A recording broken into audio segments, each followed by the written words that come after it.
Welcome to Zisodel TV.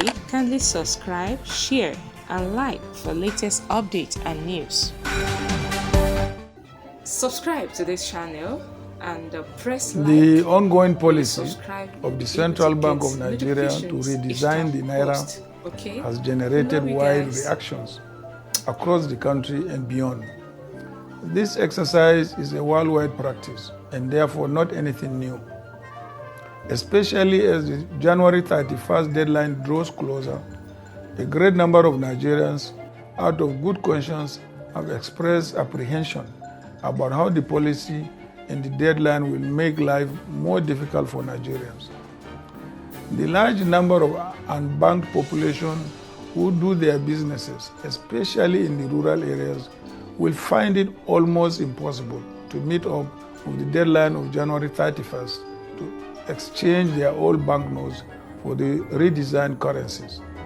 I'm aware of the challenges that farmers and others like artisans in remote areas of the country go through in moving cash to commercial banks for the conversion.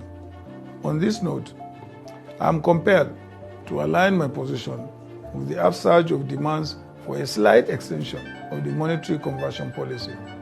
The January 31st deadline is certainly going to cause heavy discomfort on our people, and it will be magnanimous on the part of government and the regulatory agency to ease the burden on the people in the public interest. While we can continue with sensitizing the public on the impending imperative of mobile banking policy, it is important for the CBN to consider an extension of the time that the public can convert their unbanked monies into new notes, thereby reducing the financial consequences on these vulnerable citizens.